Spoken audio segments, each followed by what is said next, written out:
से जो कि उत्तर हरियाणा बिजली वितरण निगम करनाल का ही दफ्तर है। यहाँ पर बिजली विभाग के तमाम जो बड़े बड़े अधिकारी हैं वो सब यहाँ पर बैठते हैं, लेकिन यहाँ पर जो तमाम मीटर रीडर हैं और उनके सुपरवाइजर हैं वो फिलहाल मौके पर खड़े हुए हैं। ये वही मीटर रीडर है जो गर्मी में, सर्दी में, धूप हो या छाँव हो, बारिश हो या तूफान हो, आपके घरों की मीटर रीडिंग लेते हैं। और किस तरीके से इन जितने भी मीटर रीडर है कंपनी का इनके ऊपर जुल्म और सितम हो रहा है, ये आपको खुद बताएंगे क्या है पूरा मामला और अधिकारी इनकी सुनवाई क्यों नहीं कर रहे। वो बात दूसरी है कि जब लॉकडाउन के दौरान मुख्यमंत्री मनोहर लाल खट्टर सामने आकर ये कहते थे कि लॉकडाउन में सभी को पूरी सैलरी मिलेगी, किसी की नौकरी नहीं जाएगी, यहाँ पर तनख्वाह भी नहीं मिली, नौकरी भी दांव पर लगी हुई है और धमकी ये दी जाती है कि अगर आपने आवाज़ उठाई तो आपको टर्मिनेट भी कर दिया जाएगा और आपके विरुद्ध एफआईआर भी दर्ज करवा दी जाएगी। इसी को लेकर ये सब लोग इस समय बाहर मौके पर मौजूद हैं और इन्होंने हमसे बात की कि हम इनकी बात सरकार तक पहुंचाएं और बताएं कि किस तरह से इनका शोषण हो रहा है। क्या नाम है आपका, क्या दिक्कत है, क्या काम करते हो, कौन सी कंपनी है? सबसे पहले तो मैं सभी मीडिया दर्शकों को नमस्कार करना चाहता हूं और आपका भी स्वागत है सर। क्या है कि मैं मीटर रीडर सबरवान सर्कल में रविंदर नाम है मेरा, मीटर की रीडिंग लेता हूं। जब हम रीडिंग का काम कर रहे हैं, अपना प्रॉपर काम कर रहे हैं, हमारे सुपरवाइज़र ने जिसका नाम योगेश है, उसने ये बोला कि भाई तुम घर बैठ के अपना काम पूरा करो, तुम्हें इस महीने की सैलरी पूरी दी जाएगी। हमने तो कौन से महीने की बात है? अप्रैल महीने की। अप्रैल महीने में अपना काम पूरा ख़त्म कर दिया और मई महीने की बात आती है, मई महीने में हमने और मोस्टली सारा काम ख़त्म कर दिया। बचा सेक्टर 8। सेक्टर 8 की रीडिंग मोस्टली आई नहीं थी, पूरी आ चुकी थी। उसके बाद में मीटर जो रीडर था वहाँ पे सेक्टर 8 का, वो रीडिंग लेता था, उसको उन्होंने टर्मिनेट कर दिया। सैलरी न देने के कारण उसका अलग मैटर हुआ। किसको क्या हुआ, उसने बोला योगेश ने कि आज आप लोग यहाँ पर क्यों खड़े हैं, आज क्या मैटर हुआ? आज ये मैटर हुआ है सर, हमारी 2 महीने से पिछली सैलरी नहीं आई है और सारे मीटर रीडर यहाँ पे इकट्ठा है। तो आप कंपनी से मांगो। कंपनी से हमने ये डिमांड रखी है, उन्होंने सुपरवाइजरों की, मैनेजरों की सैलरी दे दी है, जबकि राजकिशन हमें ये धमकी देता है। राजकिशन कौन है? राजकिशन सर्कल में सॉरी मैनेजर है यहाँ पे, डिवीजन सर्कल मैनेजर है, BCTI कंपनी से है। उसके नीचे राजेश मैनेजर है। वो ये कहता है कि अगर तुम ये बात किसी को बोलोगे कि हमारी सैलरी आ गई है या नहीं आई है तो इसके विरुद्ध हम तुम्हें नौकरी से भी निकाल देंगे और तुम्हें टर्मिनेट करेंगे, तुम्हारे विरुद्ध FIR कराएंगे। हमें ये धमकी देते हैं, जबकि हमारा कोई सुनने वाला नहीं है, हमारा सुपरवाइजर नहीं सुनता। हम उसकी बात को मानते हुए हमने सेक्टर 8 भी पूरी रीडिंग खत्म कर दी है इस गर्मी में चलते हुए। तो शोषण हो रहा है आपका एक किस्म से? सर इसमें पूरा शोषण हो रहा है। और अब ये देख लो आप, सुबह ही हम 6 बजे 5 बजे घर से निकलते हैं और शाम तक का बाय रिकॉर्ड आप चेक करा सकते हो, पूरा डाटा आता है, किस टाइम रीडिंग ली, कहाँ पे ली, बाय लोकेशन आती है सर, किसके घर बिल दिया, बाय लोकेशन सारी सिस्टम पे जाती है इनके पास लोकेशन वाइज। अब कहाँ जाए सर, किसको बोले, ना कोई डिपार्टमेंट को बोले, उनको तो बोलने का कोई मतलब है ही नहीं। आप लोग? बिल्कुल सर, करनाल से हम लोग। तो जिस तरह से मुख्यमंत्री जी की विधानसभा है, उन्होंने तो दावा किया था कि सबको पूरी तनख्वाह मिलेगी, नौकरी किसी की नहीं जाएगी। सर इस विषय में हमारे जो मैनेजर है, सुपरवाइजर है, उन्होंने भी बोला था कि तुम घर बैठ के काम करो, तुम्हें पूरे महीने की सैलरी मिलेगी। और आज वो अपनी सैलरी लेके खुश है। जब हम उनसे बात करते हैं वो हमें उल्टा डराते हैं, धमकाते हैं, इस बात को दबाने की कोशिश करते हैं। इस बात को दबाने की कोशिश करते हैं और ये हालात कहीं और के नहीं है। लगभग अगर करनाल में ऐसी स्थिति है तो जाहिर तौर पर बात है कि पूरे हरियाणा में भी यही हालात होंगे, क्योंकि लॉकडाउन के दौरान ये दावा किया गया था सरकार की तरफ से भी किसी की भी नौकरी नहीं जाएगी, सबको सबकी पूरी तनख्वाह मिलेगी। जिन लोगों की उम्र ज़्यादा है वो घर बैठकर काम करेंगे, जिनकी उम्र कम है उन्हें फील्ड में आकर काम करना होगा। लेकिन क्योंकि मीटर रीडिंग लेने की बात थी, एवरेज बेसिस पर सबको बिल भेजे गए हैं। बिजली विभाग चाहे अरबों रुपया इकट्ठा कर ले, लेकिन इन लोगों की तनख्वाह देने के लिए तैयार नहीं है। आपका क्या मामला है, क्या नाम है आपका? सर मेरा नाम शिव कुमार है, मैं मीटर रीडर हूँ। मैं BCTI कंपनी में। हमारी अप्रैल महीने की सैलरी नहीं दी जी इन्होंने। और मई की? मई की भी नहीं आई जी अभी। तो मई क्या कहते हैं कंपनी वाले? कंपनी वाले यही कह रहे हैं जी अप्रैल के मई की आपको सैलरी नहीं मिलेगी। नहीं मिलेगी? नहीं मिलेगी। तो घर के परिवार कैसे चलेगा फिर वही आपका? तो बात है ना सर। अब हम जब फील्ड में काम भी किया, तेल भी हमारा लगता है जी, वो भी सारा हमारे उसमें होता है सर, लेकिन उन्होंने कोई सुनवाई नहीं कर रहे हैं। जबकि सुपरवाइजरों को दे दी है और हमारी मीटर रीडर की किसी की सैलरी नहीं दी जी उन्होंने। तो अब क्या मांग करना चाहते हैं? हमारी यही मांग है जी कि हमारी सैलरी दी जाए। सैलरी दी जाए। आपका क्या नाम है, आप क्यों खड़े हैं यहाँ पे? मेरा नाम विनोद मीटर रीडर है सर। हमारा भी यही इशू है सैलरी 2 मंथ से हमारी सैलरी नहीं। इनसे सैलरी मांगते तो ये हमें डरा धमका के भेज देते हैं, टर्मिनेटर की धमकी देते हैं, वही आपको टर्मिनेट किया जाएगा। जबकि सर हमने कोरोना के अंदर भी रीडिंग की थी, इन्हीं का ही ऑर्डर आया था सर कि आप लोग रीडिंग करो, जो आपकी सैलरी बनेगी आपको उसी हिसाब से सैलरी कोरोना में दी जाएगी। और इसी प्रकार जितने हमारे मीटर रीडर थे सर, सभी ने मेहनत से कोरोना में भी रीडिंग की थी। आप हमारी जो रीडिंग करते हैं सर, जो हमारा ऑनलाइन डाटा आता है, आप उसको चेक कर सकते हो। जब से कोरोना आया था उसके बाद भी हमने 28 तारीख तक रीडिंग की थी सर। उसके बाद इन्होंने नेक्स्ट मंथ से रीडिंग क्लोज करने के लिए बोल दिया था। सभी मीटर रीडरों के पास ऑर्डर आ गया था, वही कोई मीटर रीडर रीडिंग नहीं करेगा। और सर कोरोना में भी हमने बिना सेफ्टी के रीडिंग की थी। जब हमने इसका ऑब्जेक्शन किया, सर हम कोरोना में सरकार की जो आई है हमें फॉलो करना पड़ेगा कि हमें ग्लव्स दिए जाए, हमें मास्क दिए जाए, सैनिटाइजर दिए जाए। तब जाके हमने इसका भी विरोध किया था, तब जाके हमें वो चीज़ बड़ी मुश्किलों से अपने पैसे से परचेज की थी। फिर इन्होंने कहा भी आपको 300 रुपये दिए जाएंगे जिसमें आप मास्क लोगे, सैनिटाइजर। सर हमें वो 300 रुपये तो हमारी सैलरी तो मिली नहीं, वो 300 रुपये कहाँ से मिलेंगे? आप यहीं से अंदाज़ा लगा सकते हो। हमारे मीटर रीडर इतनी मेहनत करते हैं, धूप नहीं देखते, छाँव नहीं देखते सर, दिन रात मीटर रीडिंग करते हैं। हर सर्कल में यही हाल है सर। हमारे जितने मीटर सैलरी आप लोगों सर, हमारी जो सैलरी है इसमें पर मीटर के हिसाब से ये सैलरी देते हैं सर। पर मीटर हमें 3 रुपये 80 पैसे मिलते हैं। और ये नहीं पता सर हमारा EPF कितना कटता है, हमें आज तक इसकी जानकारी नहीं मिली है। और सर ना ही हमें सैलरी के बारे में कभी बताया गया, क्योंकि हमारी जो सैलरी है जितने हम मीटर करते हैं उसके हिसाब से हमारी सैलरी मिलती है सर। आज के टाइम में आप खुद देखो सर, हमें 4 रुपये पर मीटर बताते हैं ये मिलती है, वही आपको 3 रुपये 80 पैसे आपके अकाउंट में जाते हैं और बाकी आपके EPF में आते हैं। हमें यही नहीं पता सर ये हमारे EPF में ये कंपनी क्या डालती है सर। सर ये BCITS कंपनी है जो इसमें बिजली बोर्ड का जो बिल डिस्ट्रीब्यूटर, ये सर गुड़गांव की कंपनी है सर, गुड़गांव की कंपनी है। और मैं आपको बता दूं कि कुछ सुपरवाइजर भी यहाँ पर मौजूद है, उनसे भी बात करते हैं, क्योंकि सुपरवाइजर ने कहा है कि चाहे हमें हमारी सैलरी मिल रही है लेकिन जब तक इनको सैलरी नहीं मिलेगी काम हम भी नहीं करेंगे। क्या शुभ नाम है सर आपका, क्या पोस्ट पे आप, कौन सी कंपनी है? सर मेरा नाम योगेश है, BCITS कंपनी में मैं काम करता हूँ सबर्बन में। एक्चुअली क्या है, जो हमको ऊपर से ऑर्डर मिले थे कि भाई अप्रैल मंथ में आप रीडिंग कराओ और घर बैठे RNT के बिल RNT पे रीडिंग करवा दो। RNT means RNT reading not taken के जी। तो मीटर रीडर ने घूम के जो फील्ड में जाके रीडिंग ना लेके घर बैठे RNT पे सारे बिल जनरेट कर दिए थे। उसके बावजूद कंपनी का ये कहना है सर, अब इन्होंने मुद्दा ये उठा रखा है कि हमारी सैलरी नहीं आई। अब मेन मुद्दा ये है, कंपनी ये कहती है जब तक हमारा बिल डिपार्टमेंट पास नहीं करेगा इनवॉइस तो हम आपको पैसे कहाँ से दें। अब इन्होंने स्ट्राइक कर रखी है जी, हम आगे काम नहीं करेंगे जब तक हमारी सैलरी नहीं आएगी। तो आपको लगता है कि गलत कर रहे हैं ये? सर वैसे अपने हक के लिए ठीक कर रहे हैं, क्योंकि 2 महीने हो गए ना सर, अब बाल बच्चे पालने हैं, दूध पिलाना है, फीसें भरनी है, स्कूलों के मैसेज आने शुरू हो गए हैं, जुलाई से स्कूल खुलने वाले हैं। इन लोगों की क्या गलती, जिनके बाल बच्चे हैं वो तो भूखे मरने को मजबूर है इस समय। सर जैसे हमको ऊपर से डिपार्टमेंट ने हमको जो ऑर्डर दिया वो हमने अपनी तरफ से इनको बोला, इन्होंने हमारी बात मान के जी रीडिंग करी है, RNT पे करी है। लेकिन अब कंपनी का कहना ये है जब तक डिपार्टमेंट इनवॉइस क्लियर करके नहीं देगी तो हम आपको सैलरी नहीं देंगे। ओके, अब आपको सैलरी मिल गई है? हमारी सर कंपनी ने सभी सुपरवाइजर की हाफ सैलरी दी है सर। हाफ सैलरी जी सर, यानी कि अप्रैल और मई की हाफ दी है, एक ही महीने की दी है? अप्रैल की सिर्फ हाफ सैलरी आई है, मई की अभी तक कोई सैलरी नहीं आई सर। तो अगर आपको भी कह दें कि जी बिल नहीं पास हो रहे, हम नहीं देंगे, तो क्या करेंगे? सर जब मीटर रीडर ही नहीं काम करेंगे तो हमारी जब पूरी टीम ही नहीं काम करेगी तो हम क्या काम करेंगे सर। तो आप भी छोड़ने के लिए तैयार हैं? तो देख लीजिए किस तरह से जो ठेकेदारी प्रथा है उसमें किस तरीके से शोषण होता है। एक और सुपरवाइजर है हमारे साथ, उनसे बात करते हैं। सर क्या नाम है आपका, क्या पोस्ट पे, कौन सी कंपनी है? सर मैं मॉडल सुपरवाइजर हूँ, ठीक है। तो मेरे क्या ना इसका मीटर रीडर कह रहे हैं कि क्या नाम इसका, अब हमारे पास टेंडर का रीडिंग लेने के लिए बिल्कुल ही मना कर दिया जो सामने हमें कि खाली बिल बांटने हैं। बिल बांटने में बताइए सर, 1 रुपये 1.5 रुपये में बिल कौन बांटेगा? ठीक है। उसके बाद कहते हैं कि आप इनसे बिल बंटवाइए, वो करिए, वो कहते हैं हम नहीं बांटेंगे।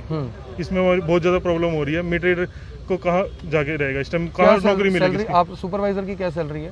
सैलरी सर हमारी क्या नाम है इसका 12,000 रुपये कुछ सैलरी है सर। 12,000 रुपये सैलरी है। तो अब जिस तरीके से एक किस्म से इनको पैसा नहीं मिल रहा, कह रहे हैं सरकार की तरफ से बिल पास नहीं हो रहे, नौकरी तो ये कंपनी के पास करते हैं, ऐसा तो कोई एग्रीमेंट नहीं हुआ था कि सरकार से पैसे आएंगे तो पैसे देंगे, ये एग्रीमेंट यही था? नहीं सर, ऐसा कोई एग्रीमेंट नहीं है हमारे पास कुछ भी। तो यानी कि बात तो यही है ना कि जिस कंपनी के लिए काम कर रहे हैं पैसे तो उसने देने हैं। वो तो कहते हैं कि सर क्या नाम है इसका, वहाँ से बिल पास करा के लेके आइए तभी हम आगे तुम्हें पेमेंट देंगे। अच्छा, वो भी आपको ही कह देते हैं? हाँ जी, वो कहते हैं हमें बिल पास करा के दीजिए तो हम मीटर रीडर को पैसे दे देंगे। हम क्या करें, आप SDO से पास करा के दीजिए हमें, हम कहाँ से पास? काम आप लोगों ने किया है? सर हमने RNT बेसिस पे जो हमें बोला कि हमें वो तो रिपोर्टिंग सब कुछ चलता ही होगा ना, सर। हाँ जी सर, रिकॉर्ड करते होंगे। तो आप देख सकते हैं कि किस तरह से जो ये लोग हैं, तमाम मीटर रीडर हैं, उनके सुपरवाइजर्स हैं, उनका कहना है कि किस तरीके से हमारा शोषण हो रहा है, सरकार की तरफ से बिल पास नहीं किए जा रहे। अब बात यह है कि भैया आपका कोई ऐसा एग्रीमेंट था कि सरकार बिल पास करेगी और उसके बाद आपको पेमेंट मिलेगी, ऐसा कोई एग्रीमेंट था? ऐसा कोई एग्रीमेंट ना तो हमें आज तक पता है, लेकिन हम कंपनी के अंडर काम कर रहे हैं, हम तो कंपनी को जानते हैं। बिजली बोर्ड से हमारा कोई मतलब ही नहीं है, हम तो बिजली बोर्ड को सैलरी आज तक लेनी है, हम कंपनी से सैलरी लेते हैं, हम कंपनी को जानते हैं। आगे जो भी बोलेंगे कंपनी को बोलेंगे सर, हमने किसी को डिपार्टमेंट से कोई मतलब ही नहीं है। तो आप ये देख सकते हैं कि ये नीरज है लड़का। नीरज आइए जरा दिखाइए क्या क्या मामला है, ये क्या चीज़ है ये? सर जैसा कि मैं Neeraj Kumar naval sub division supervisor बोल रहा हूँ सर। मुझे ये लेटर दिया गया है कि मेरे मीटर रीडर ने कुछ रीडिंग नहीं की है। वो रीडिंग इसलिए नहीं की है क्योंकि उनको सैलरी नहीं मिली है 2 महीने से। अब ये कह रहे हैं कि आपने सैलरी रीडिंग नहीं कराई है तो इसका आपको जाना भरना पड़ेगा, इसका आपको जवाब देना पड़ेगा, अदरवाइज आपके खिलाफ FIR होगी। आपके खिलाफ FIR होगी। मैं इस कंपनी के इस अधिकारी से जानना चाहता हूं कि ये कितना पढ़ा लिखा अधिकारी है, क्या इसे कोई कहीं पर नहीं लिखा कि ये किस चीज़ का लेटर है, किस कंपनी की ओर से जारी किया जा रहा है, इसका डायरी नंबर क्या है, यहाँ तक कि डेट तक नहीं डाली गई है।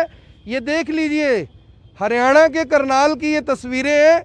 ये इस तरह का नोटिस इन्हें दिया जा रहा है जिस नोटिस की कानूनी तौर पे कोई मान्यता नहीं है, और इस तरह के नोटिस देकर इन्हें डराया जाता है, धमकाया जाता है कि ये देख लीजिए, कोई डायरी नंबर नहीं है, कोई तारीख नहीं है, ना कोई लेटर हेड है, ना कोई स्टैंप है, और ये नोटिस जारी कर दिया। इससे आप समझ सकते हैं कि किस तरह से जो ये कंपनी है शोषण कर रही है। आपको पता है ये कानूनी तौर पे मान्य ही नहीं है, इस चिट्ठी की कोई वुक्कत ही नहीं है। सर अभी फिलहाल मुझे सर ये वार्निंग लेटर दिया गया कि आप इसका 2 दिन के अंदर जवाब दें। क्या जवाब मांग रहे हैं? कि आपने रीडिंग क्यों नहीं की और अपने इसका जो भी आपका हर्जाना बनता है वो आपको भरना पड़ेगा। कैसा हर्जाना? क्या यानी वो तो आपको तनख्वाह नहीं दे रहे, आपसे हर्जाना मांग रहे हैं? सर ये कहते हैं कि वो जो ये बड़े सर्वे सर ये बड़े कनेक्शन हैं जिनसे डिपार्टमेंट रेवेन्यू आता है, हाँ। उसका अगर आपने रीडिंग नहीं किया है तो उसका आपको हर्जाना भरना पड़ेगा, अदरवाइज आपके खिलाफ FIR हो सकती है। ये कंपनी के जो अधिकारी इस समय मौजूद है, मैं सोच रहा हूँ एक बार इतने पढ़े लिखे अधिकारी से बात कर ली जाए। ऊपर बैठते सर, वो ऊपर बैठते हैं। तो मैं आपको बता दूं कि एक बार हम उन अधिकारियों के पास चलते हैं, इन लोगों के साथ इनकी जो भी जायज़ मांग है वो भी हमने सुन लिया, और अधिकारियों का जवाब जरूर सुनते हैं, क्योंकि ये जो इस तरह के नकली चिट्ठे इन्हें दिए जा रहे हैं इसकी क्या कानूनी तौर पे मान्यता है वो भी उनसे बात करते हैं। आइए चलते हैं। और ये जो मीटर रीडिंग कंपनी है उनके मैनेजर हैं राजकिशन, उनसे एक बार बात करते हैं। सर ये लोग आरोप लगा रहे हैं, इतनी बड़ी संख्या में ये लोग खड़े हुए हैं, ये लोग आरोप लगा रहे हैं कि इनकी सैलरी नहीं आई, जो सुपरवाइज़र हैं वो भी साथ में खड़े हैं। क्या ये पूरा मामला है, क्यों इनकी सैलरी अभी तक नहीं आ पाई है? इनका मैटर ऐसा है कि जो इनकी रीडिंग नहीं हुई है, जो इन्होंने लॉकडाउन के दौरान रीडिंग नहीं ली, उनका पैसा इनको नहीं दिया गया है, क्योंकि वो मैटर अभी टॉप मैनेजमेंट के पास अंडर डिस्कशन है, क्योंकि डिपार्टमेंट ने ही हमसे RNT करवाए थे जी। डिपार्टमेंट ने ही बोला कि आप लोगों ने रीडिंग नहीं लेनी है, RNT पे बिल जनरेट किए जाएं। ठीक है जी। जिसकी वजह से हम लोगों ने इनको कन्वे किया कि आप जो है इनको बिल फील्ड में आप नहीं जाएंगे, इसको RNT पे जनरेट किया जाए जी। तो किसी भी कंज्यूमर को ना तो रीडिंग ली गई है ना ही बिल दिया गया, जिसकी वजह से हमने बिल तो लोगों के 4-4, 5-5, 10-10 गुना आए हुए, आप कह रहे हो बिल नहीं दिए गए? बिल जो RNT पे हुए हैं वो सब एवरेज बेसिस पे हैं, जो भी सिस्टमाइज तरीके से एवरेज के बनते हैं वो बने हैं उनके, और वो सब ऑनलाइन है। तो आपको अप्रैल में ये पता लग गया था कि ये लोग काम नहीं कर रहे? नहीं, अप्रैल में इन्होंने RNT किए हैं, रीडिंग RNT किए हैं, रीडिंग किसी की नहीं ली है। RNT की पेमेंट नहीं देती कंपनी पेमेंट नहीं देती। तो फिर सर इन लोगों ने अप्रैल में और मई में आपके पास काम किया है, क्या, एक मिनट रुकिए ना, क्या कहीं पर ऐसा मेंशन है कि हम आपको सैलरी नहीं देंगे, आप लोगों ने कोई काम ना तो करना है, RNT पे काम करेंगे तो हम सैलरी नहीं देंगे? कहीं रिटर्न किया आपने? हमने अभी तक इनको ये नहीं बोला है कि हम आपको जो है RNT का सैलरी नहीं देंगे। हमने इनको यही बोला है कि भाई डिपार्टमेंट में जो है ये मैटर अंडर डिस्कशन है, जैसे ही ऊपर से कुछ डिसाइड हो जाएगा कि आपको जो है सैलरी इनकी देनी है, RNT के ऊपर रिलीज किया जाए तो हम लोग इनकी सैलरी रिलीज कर देंगे। कब तक की सैलरी इनकी ड्यू चल रही है कंपनी की तरफ? सिर्फ अप्रैल मंथ की। और मई की तो अब अभी प्रोसेस होनी है। मई की अभी प्रोसेस होनी है, अप्रैल की अभी ड्यू चल रही है, यानी फिलहाल 2 महीने की ड्यू है जी। आपको कब तक की सैलरी मिल चुकी है? सिर्फ अप्रैल। तो सर आपने अपना घर चलाना था, इन्होंने क्या गुस्ताखी कर रखी? हमारी भी जो है कंप्लीट पेमेंट नहीं है, उसमें भी बहुत सारे डिडक्शन हुई है हमारी। तो आपने क्या काम नहीं किया था जो डिडक्शन हुई?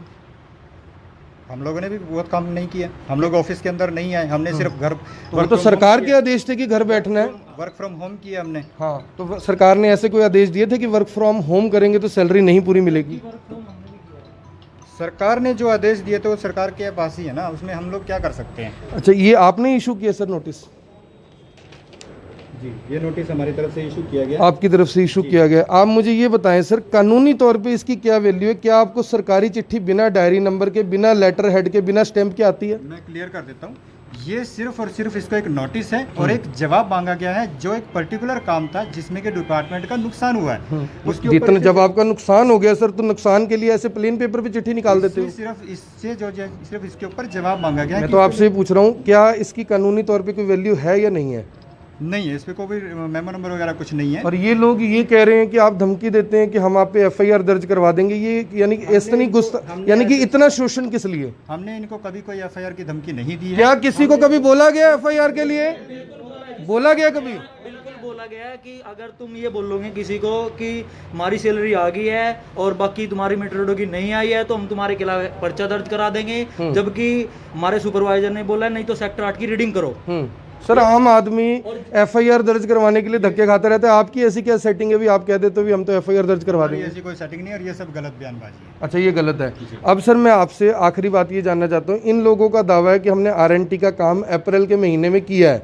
सुपरवाइजर जिनको आपने लगाया हुआ है वो भी ये कह रहे हैं कि इन्होंने किया, सुपरवाइजरों की आधी सैलरी भी आ गई है। आप ये बात किस दावे से कह रहे हैं? आपके पास साबित करने के लिए क्या है कि इन्होंने काम नहीं किया?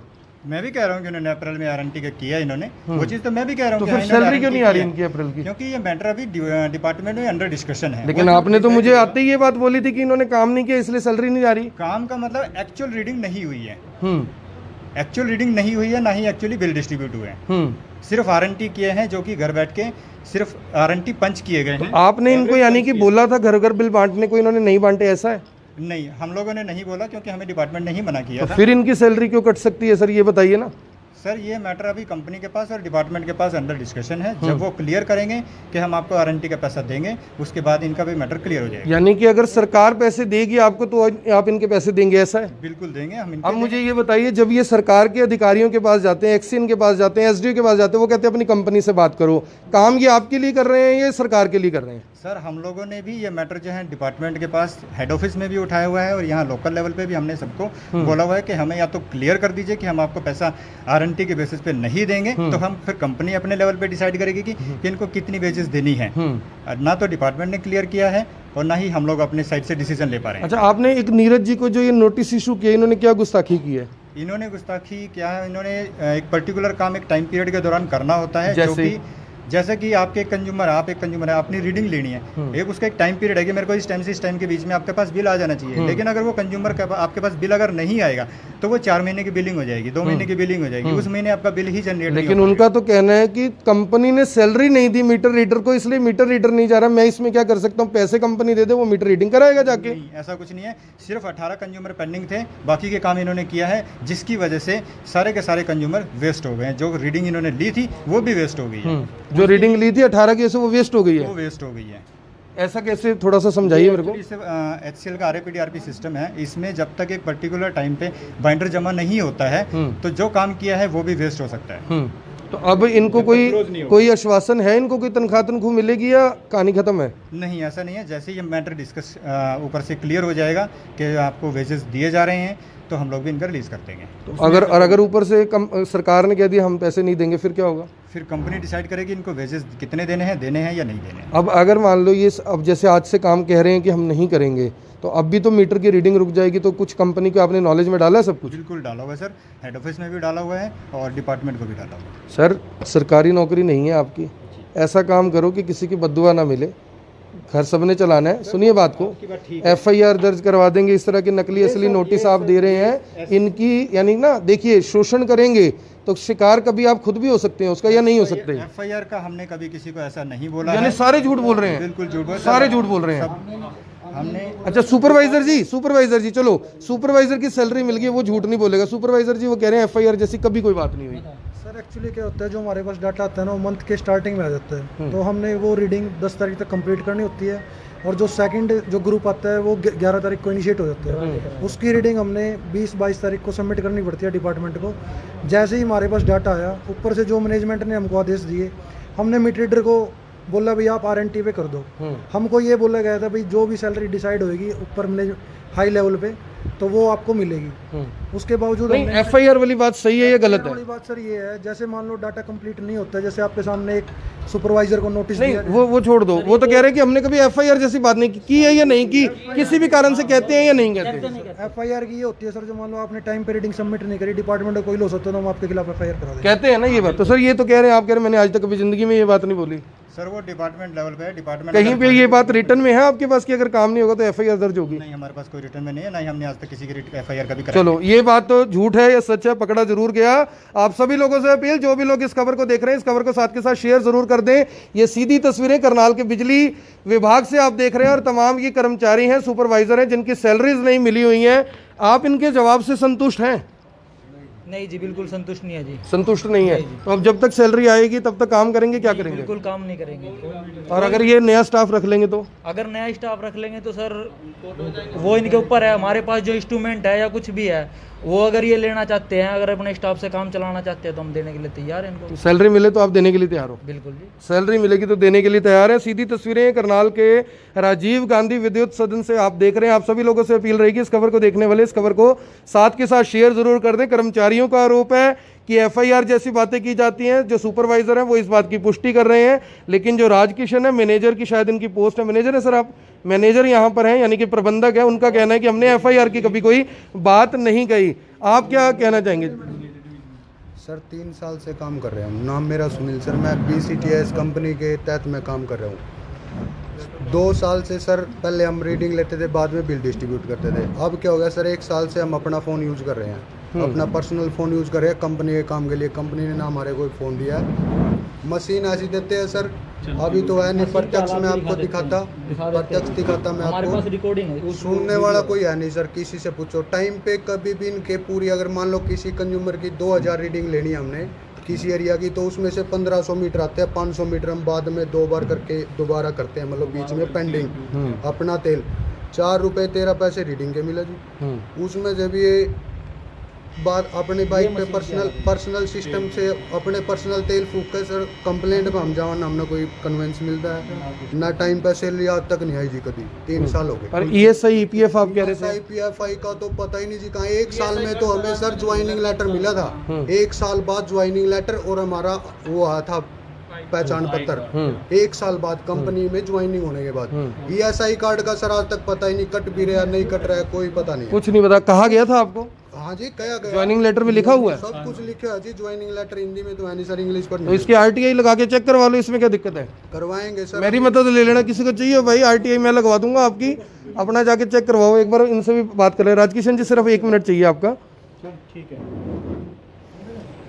राजकिशन जी हैं, मैनेजर हैं यहाँ पर, इनसे भी एक बार बात कर लेते हैं कि सर ESI और EPF का वो कह रहे हैं हमें कोई जानकारी नहीं है, ज्वाइनिंग लेटर में लिखा हुआ लेकिन पता नहीं हमें कटता भी है, क्या पोजीशन है उसकी? रेगुलर कटता है EPF इनका, कोई इसने सबको इनके जो है। और ESI नंबर ESI भी कटता है तो इनका। इसके नंबर वगैरह इनको आपने कुछ नहीं दिया? सबको इशू किया है, और जब भी मीटिंग होती है सुपरवाइजर्स को मैं इंटीमेट करता हूँ कि अगर किसी के पेंडिंग है और किसी भी अगर अपना कोई फैमिली मेम्बर कोई नया ऐड हुआ है तो उसके साथ अगर ज्वाइन कराना चाहते हैं तो अपना 6x4 का फोटो और जो भी उनके आधार कार्ड है वो सारे डॉक्यूमेंट प्रोवाइड कराएं। विद इन 2-3 डेज आपके जो है नए इनमें से सर मुझे ये बताया, आप कह रहे मैंने FIR का नहीं कहा, ये सारे कह रहे हैं, आप कह रहे मैंने ESI का कहा, यानी ESI का किसी को बेचारे को आज तक कभी लाभ ही नहीं मिला, उनको पता ही नहीं है कि हमारा ESI हुआ भी हुआ कि नहीं हुआ। दिए हुए हैं सब ESI कार्ड सबको इशू किए हुए हैं। किसी को मिला है जी ESI कार्ड?